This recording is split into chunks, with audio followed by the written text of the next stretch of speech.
Poetry with JME.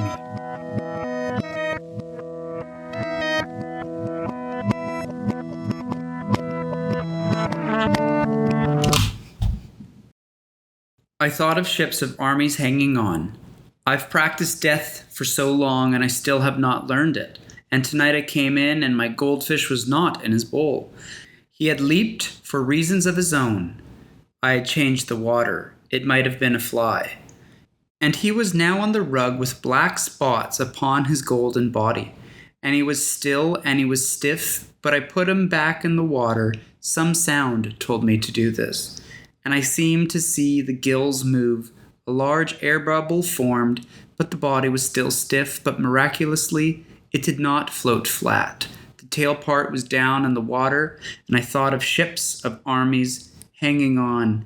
And then I saw the small fins near the underside of the head move, and I sat down on the couch and tried not to think, that the woman who had given me these fish was now dead 6 months.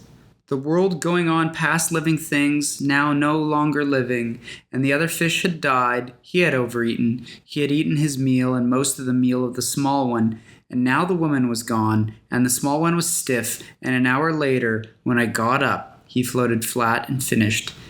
He eyes looking up at me. He did not look at me, but into places I could not see, and the slave carried the master, this goldfish with black spots, and dumped him into the toilet and flushed him away. I put the bowl in the corner and thought, I cannot stand much more of this. Dead fish, dead ladies, dead wars.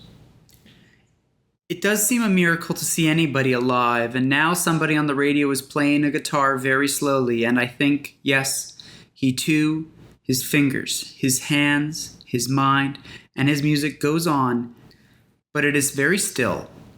It is very quiet. And I am tired. One of the things I find so amazing about Bukowski is the level of critique his poems contain. Most write him off or embrace him as a drunkard poet who only wrote about women, booze, and hangovers. And if you read the most famous poems, yes, you would get that impression. But the level of critique in his poetry is amazing to me. The poem I read today, I thought of ships of armies hanging on, is a very powerful poem that balances Bukowski's personal life, the mundane moments, with his social commentary. Let's read the first lines. Again, I've practiced death for so long, and still I have not learned it. This impossible claim compels the reader to think, what does it mean to practice death? It is a shocking line, if not only for the reason that we can think of death as something to avoid, to postpone, but Bukowski is out here practicing it. We cannot even begin to understand what he wants to say with this until we interrogate our preconceptions about death and our willingness to think about it. I would venture that this is preparing oneself for death, knowing one's mortality, acknowledging it, but despite his stoic preparation, death catches him off guard. The death that catches him off guard is that of a goldfish. Let's go back to that moment. It did not float flat. The tail part was down in the water, and I thought of ships of armies hanging on, and then I saw the small fins near the underside of the head move, and I sat down on the couch and tried not to think that the woman who had given me these fish was now dead 6 months. This is a peculiar moment, because we don't see a lot of fish in Bukowski's poems. Mostly, we see cats. To make this more complicated, most people don't really value fish lives. It is pretty normal not to care about a pet fish dying, but Bukowski, upon coming home and seeing his goldfish dying, brings him to rethink how he views death, what it means to him, and those around him who have died. His detailed description of how the fish clings onto life in the water after he puts him back in the water accentuates the physical aspects of dying. One thing to remember about death is that there is a division between the dead and the deceased.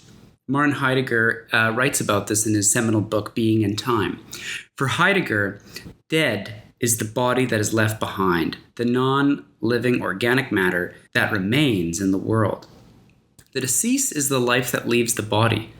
While this point may seem a bit moot, if not a tautology, the body doesn't change immediately after death. In fact, the biological matter is still there, but it is forever changed.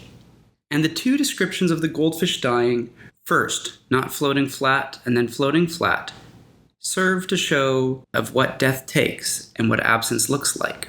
The body remains the same in death, but something is gone.